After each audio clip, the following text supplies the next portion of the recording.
Olá, irmãos, bom dia, graça e paz. Nós hoje vamos começar a aula 4, né, dos nossos estudos de domingo de manhã. E nós vamos ver hoje, pela graça de Deus, a respeito de Deus, seu ser, seus atributos e a Trindade. O que nós vamos ver não é a respeito de Deus, né, o seu ser, seus atributos, a Trindade, na sua totalidade, porque o tempo aqui não nos permite, né? Mas nós vamos ver de uma forma sucinta a respeito, para nós termos conhecimento, pelo menos um conhecimento básico, digamos assim, de quem Deus é, dos seus atributos, do seu ser, né? E também da Trindade. Nós não vamos entrar em todo o mérito da questão, ok? Mas só para a gente ter um conhecimento acerca dessas coisas, tudo bem? Então nós vamos orar nesse momento e nós vamos dar início ao nosso estudo. Senhor, nosso Deus e nosso Pai, nós somos imensamente gratos por mais uma manhã que o Senhor concede à nossa vida. Nós sabemos, ó Deus, que através da Tua palavra, a cada manhã as Tuas misericórdias se renovam na nossa vida.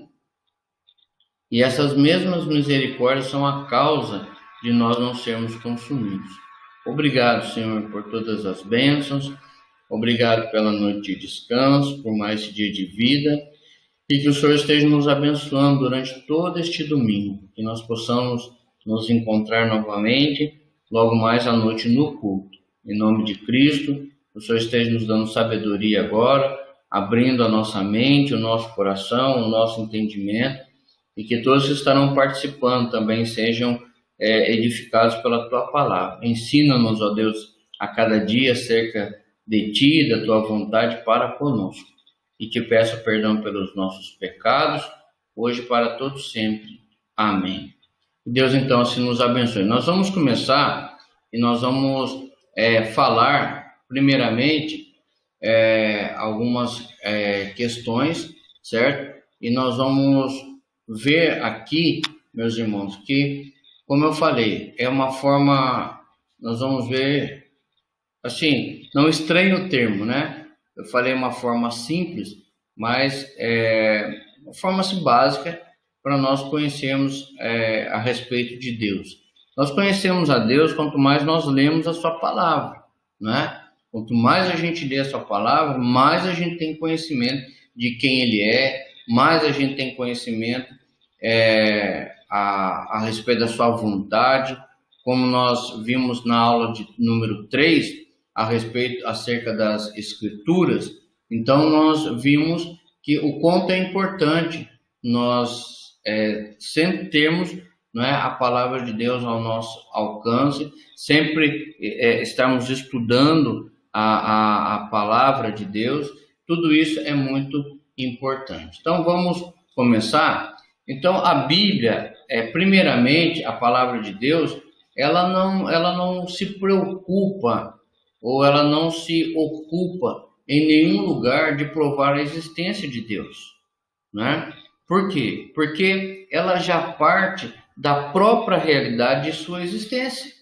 Então, a Bíblia, ela também não procura definir Deus, certo?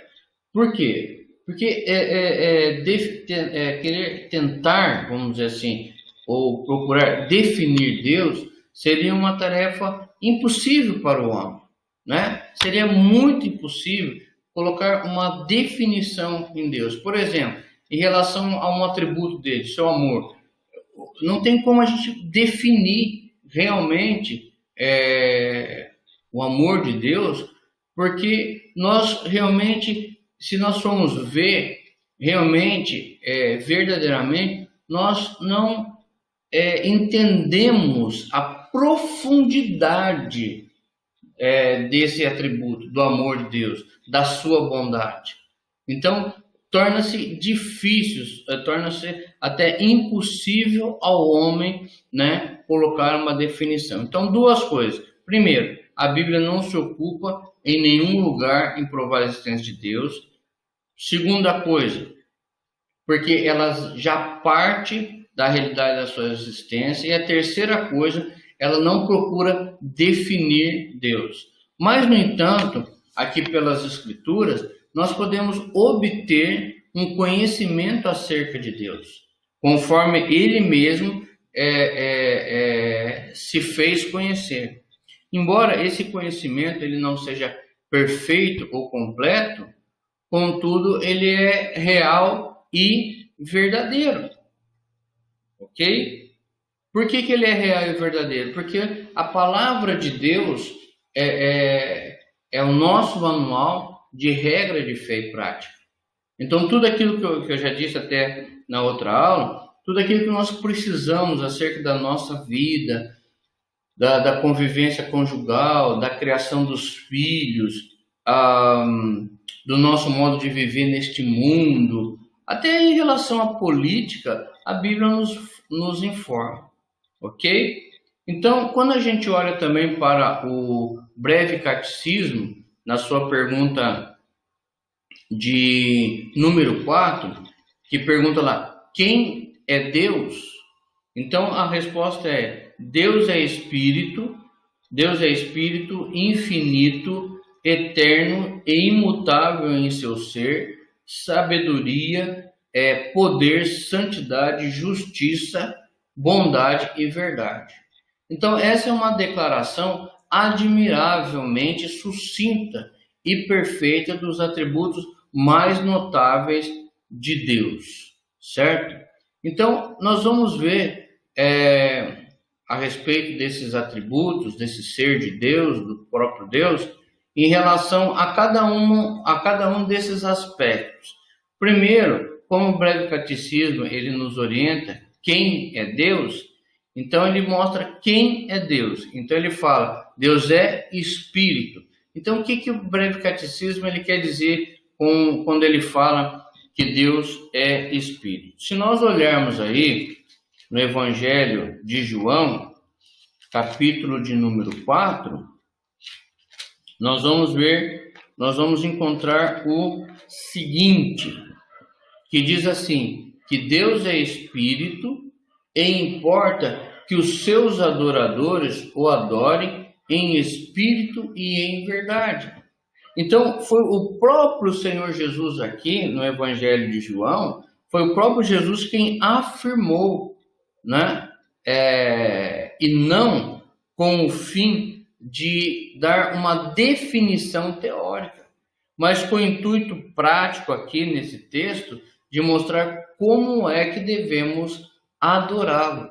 Se ele é Espírito, nós também precisamos adorá-lo em espírito, em verdade. É mais ou menos a ideia assim de uma verdadeira comunhão com ele. Então a ideia aqui mais a nosso alcance em relação a isso, a respeito da espiritualidade de Deus, é no dizer da confissão de fé que ele é invisível, ele é sem corpo, membros ou paixões, por isso que ele é um espírito. Então essa é a definição que nós podemos dar. A segunda definição, que Deus ele é infinito. Vamos lá em 1 Reis, capítulo 1 Reis, capítulo 8, versículo 27. 1 Reis, capítulo 8, versículo 27. Vamos ver lá? 1 Reis, capítulo 8, versículo 27. Que nos diz assim. Vamos ver? Versículo 27. Mas de fato habitaria Deus na terra?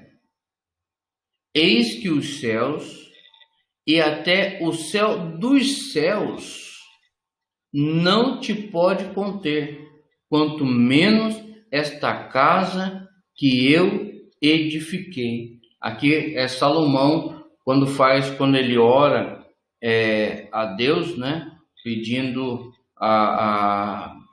falando com Deus, conversando com Deus, né? E Salomão aqui estava diante do altar, né? Estava na presença de toda a congregação, né? Estende as mãos para os céus, né? E ele começa então a orar a Deus e ele mesmo fala, olha aqui, né? Veja que a própria palavra de Deus fala do que Deus ele é infinito, ou seja, ele é ilimitado, que Deus não é sujeito às restrições do espaço ou de qualquer espécie. Por exemplo, onde eu estou aqui é mais ou menos uma sala, né? Onde nós vemos aqui, nós podemos ver que é mais ou menos, acho que 4x4, alguma coisa assim. Só que se eu começar a colocar muita coisa aqui, eu não vou conseguir me mover. Vou falar de uma forma bem simples, né? Então, o espaço aqui, ele é limitado. Por quê? Porque ele tem uma medida aqui. Mas Deus não tem medida. Nós não podemos colocar nenhuma medida em Deus, senão nós estaríamos restringindo ao próprio Deus. Então, ele é infinito, né? Como também os seus sentimentos, né? Digamos assim, o seu amor, a sua bondade, a sua misericórdia, a sua justiça, tudo isso é infinito, tudo isso ele é ilimitado, ok? Um outro atributo ou uma outra definição que Deus ele é eterno. E o que a gente quer dizer com eterno? Que ele é autoexistente, que Deus não foi criado, que Deus ele existe desde antes de toda a eternidade. Vamos ver isso? 1 Timóteo, capítulo 1, versículo 17. 1 Timóteo, capítulo 1, versículo 17. Vamos ver o que nos diz esse texto. 1 Timóteo, capítulo 17, capítulo 1, versículo 17. Vamos ver lá? Assim, o Rei eterno, imortal, invisível, Deus único, honra e glória pelos séculos dos séculos. Amém. Então veja que aqui está definindo a eternidade de Deus, né? O Salmo 90, verso 2 também diz a mesma coisa. Então o que quer dizer isso aqui? Que ele é sem começo e nem fim. Ele é o alfa e o ômega, digamos assim, né? Ele não tem... ele é um ser sem sujeição a nenhuma das restrições do tempo. Por exemplo, Deus não dorme, digamos assim, e nós temos o nosso tempo de dormir. Alguns dormem já na parte da manhã, alguns dormem à tarde, né? Mas geralmente o ser humano ele dorme geralmente à noite, né? Então nós temos um dia de 24 horas, porque a palavra de Deus diz que um dia para nós é como 1000 anos para Deus, e 1000 anos para Deus é como um dia para nós. Por quê? Porque Deus ele não está sujeito às restrições do tempo. Ele é eterno, ele é autoexistente, ele não foi criado, ele existe. E como que nós cremos nisso? Né? Eu sei que é uma coisa muito difícil da gente crer, né? Mas como que nós cremos? Através da fé que o próprio Deus nos deu.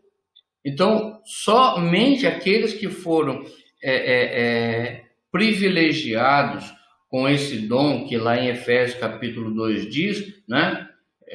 Que a fé é um dom que Deus nos deu, é que nós cremos que ele é eterno, que nós cremos que ninguém o criou, né? Que ele é desde antes de toda a eternidade, que ele não é limitado, que ele é infinito, né? Que ele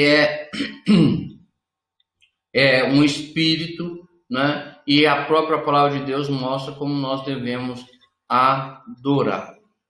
Outra coisa, sobre a imutabilidade de Deus. Deus é imutável. Lá em Malaquias capítulo 3, vamos abrir lá.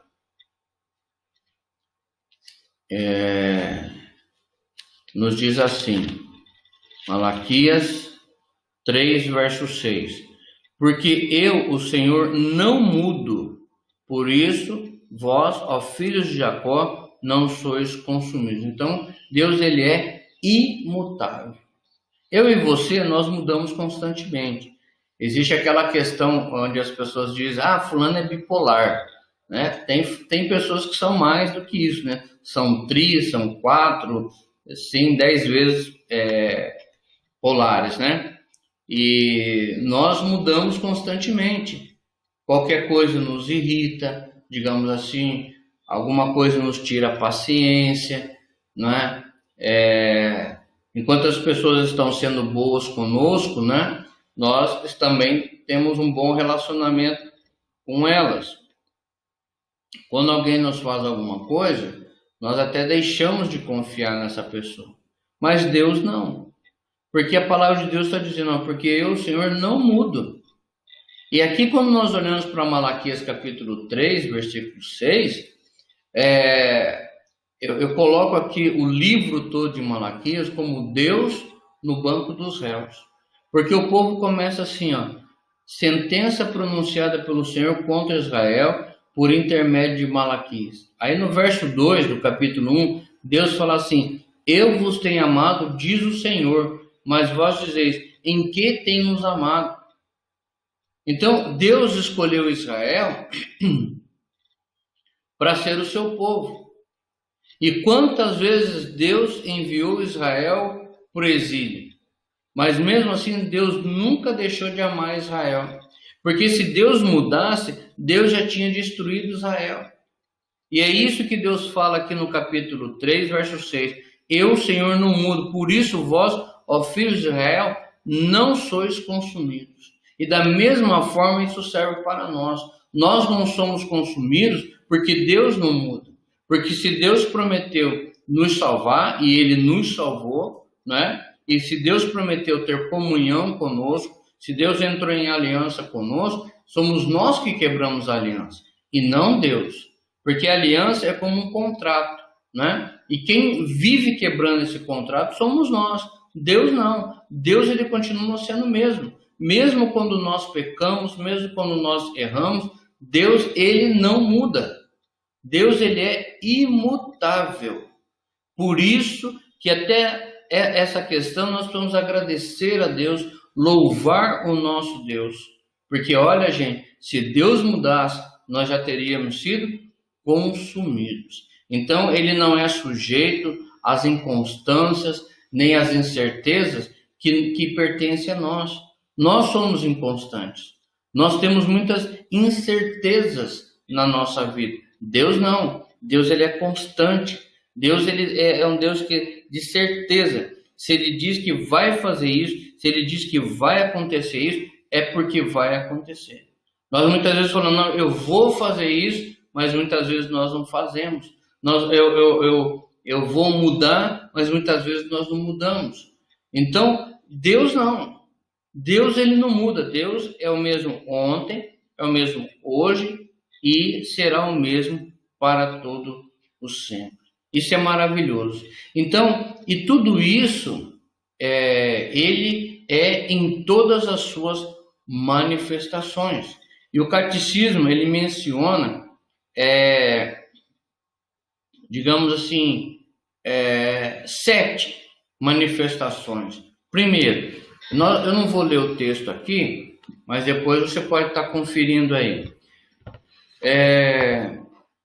O catecismo, ele mostra que Deus, ele é imutável. Primeiro, em seu ser, Êxodo 3, verso 14. Ele é imutável em sua sabedoria, Romanos 11, 33. Ele é imutável em seu poder.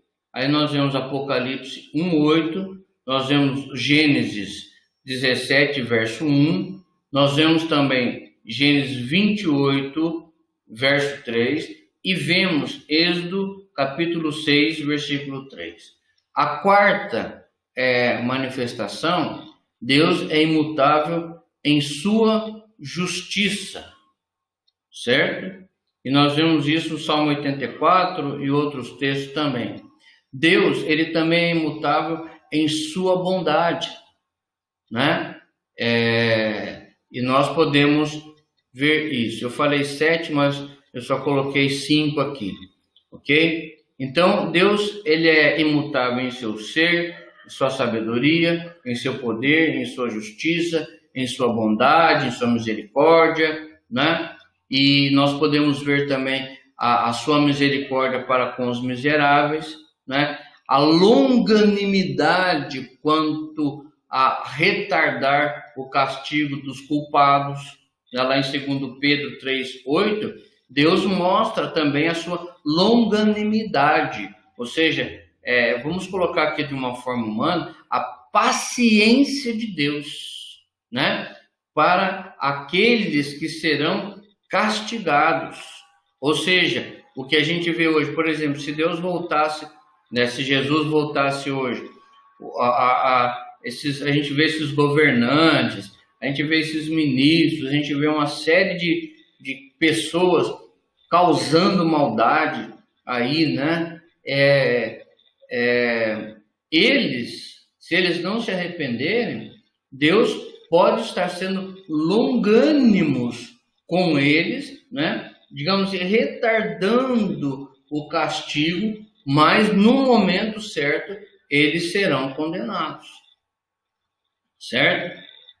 Outra coisa em relação a isso, a graça quando concedida a pecadores indignos, conforme Romanos 2:8. Isso está falando em relação a nós, que aceitamos a Cristo como nosso Salvador, mas qual era a nossa situação anteriormente? Basta nós lermos lá em Efésios capítulo 2, né? Nós éramos contados como filhos da ira, nós éramos contados como as pessoas deste mundo, né? E Deus teve misericórdia de nós, como Ele está sendo misericordioso com aqueles que Ele ainda vai salvar, certo? Então, o que a gente vê? Também a compaixão quando Ele contempla o necessitado, quando Ele contempla o triste, né? O que padece, aquele que passa necessidade. Deus, Ele é suficiente para essas pessoas, Ele supre a necessidade dessas pessoas no momento dele, segundo a vontade dele. Então esse é o nosso Deus, é um Deus que não muda, é um Deus que Ele olha, que governa todo mundo, que Ele está no controle de todo mundo, né? Que a gente vê que no seu poder Ele também não muda, Ele continua sendo poderoso, ontem, hoje e sempre, continuará sendo. Então esse é o nosso Deus, esse é o Deus que nós servimos, esse é o Deus que tem agido de misericórdia para conosco, esse é o Deus que nós temos que ter um coração grato a Ele, porque Ele não muda, certo? E partindo para o encerramento do nosso estudo, para a parte final, sobre a unidade de Deus. Então a pergunta que nós podemos fazer aqui agora é: há mais de um Deus? Qual seria a sua resposta? O que você responderia? Se eu te perguntasse, ou se alguém te perguntasse, há mais de um Deus? Por que dessa pergunta? Porque nós vemos que Deus Pai, Deus Filho e Deus Espírito Santo. Então há mais de um Deus?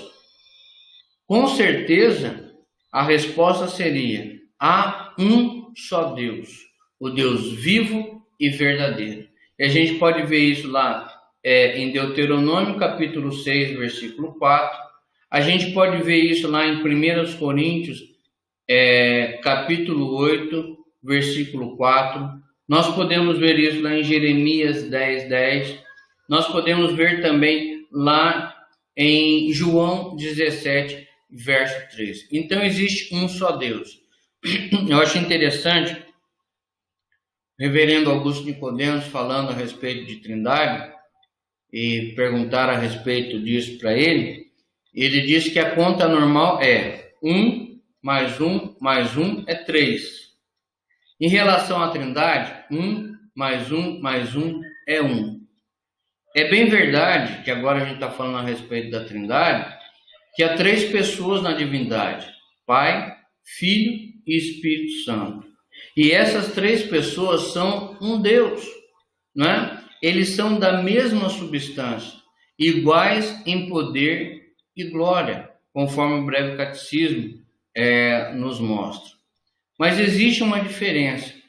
Eles são coiguais, né, em substância, em poder e em glória, mas cada um deles, cada uma das pessoas tem uma função dentro do reino. Então, na divindade única, coexistente, 3 pessoas consubstanciais, coiguais, coeternos.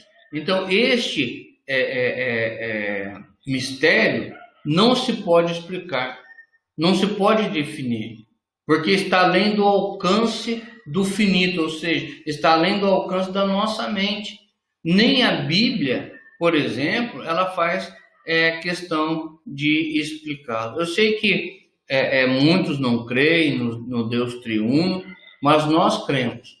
Não porque nós somos reformados ou nós somos calvinistas, mas porque a própria palavra de Deus, ela mostra o Pai, o Filho e o Espírito Santo. É bem verdade que a palavra Trindade você nunca vai achar na Bíblia. Você pode ler do Gênesis ao Apocalipse, você nunca vai achar a palavra Trindade, né? Mas o que acontece? Nós temos na própria Bíblia provas bíblicas da Trindade, não da palavra, mas da Trindade agindo juntos. Por exemplo, no Antigo Testamento, a primeira prova, Deus fala de si no plural, lá em Gênesis capítulo 1, versículo 26, quando Deus fala: façamos o homem à nossa imagem e semelhança. A gente costuma dizer na teologia que ali é a economia da Trindade. É Deus falando dele, do Filho e do Espírito Santo ao mesmo tempo. E nós podemos ver também lá em Gênesis 11, verso 7. A segunda prova da Trindade na Bíblia é quando o anjo do Senhor é apresentado como pessoa divina. E a gente pode ver lá em Gênesis 16, 17, Gênesis 16, do verso 7 até o verso 13. E também no capítulo 18, do verso 1 até o verso 21. E também no capítulo 19, do verso 1 até o verso 22. Né? E a terceira prova é onde se fala do Espírito Santo como uma pessoa distinta. Nós podemos ver isso em Isaías 48, verso 16. Podemos ver também no capítulo 63, verso 10. E podemos ver no capítulo 61, verso 1. Então, nós vemos que no Antigo Testamento, essas são algumas provas da Trindade, né? Do Pai, do Filho e do Espírito Santo. E no Novo Testamento, nós vemos também, por exemplo, lá em Lucas, veja só, lá em Lucas, capítulo 3, versículos 21 e 22, nós vemos a primeira prova no batismo de Jesus. A segunda prova, nós vemos em João 14, verso 16 e verso 26, onde Jesus, ele discursa ali, ele faz o seu discurso de despedida, né? Lá no capítulo 14. Então, ali a gente vê a Trindade junta, né? Como eu disse, gente, eu não estou falando da palavra Trindade. Eu estou falando das pessoas da Trindade. Pai, Filho e Espírito Santo. E a terceira prova em Mateus 28, verso 19, onde a gente vê ali que vai ser batizado em nome do Pai, do Filho e do Espírito Santo, na grande comissão.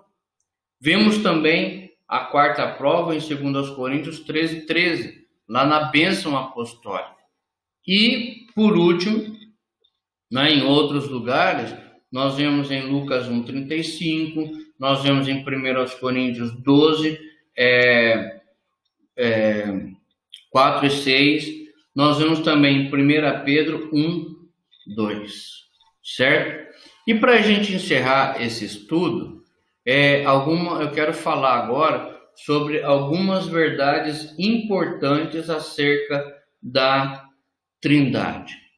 Ok? Primeiro, existe um só Deus, certo? Primeiro, existe um só Deus. Segundo, existe uma única essência divina e indivisível. Não existe a divisão entre eles, certo? Por quê? Não tem como eu mostrar aqui, mas se você pegar um triângulo, então você coloca Pai, Filho e Espírito Santo. O Pai está ligado ao Filho, o Filho está ligado ao Pai. O Filho está ligado ao Espírito, o Espírito ao Filho. O Pai está ligado ao Espírito e o Espírito ligado ao Pai. As três pessoas, elas estão sempre juntas, é uma essência só, é indivisível. Não tem como você dizer que só existe Deus Pai, que só existe Deus Filho, que só existe o Deus Espírito Santo. Não, isso seria, digamos assim, uma grande heresia, certo? Terceira coisa, os atributos divinos, eles são comuns às três pessoas, certo? Os atributos divinos são comuns às três pessoas. E quarto, existe uma ordem de subsistência e operação. O que eu quero dizer com isso?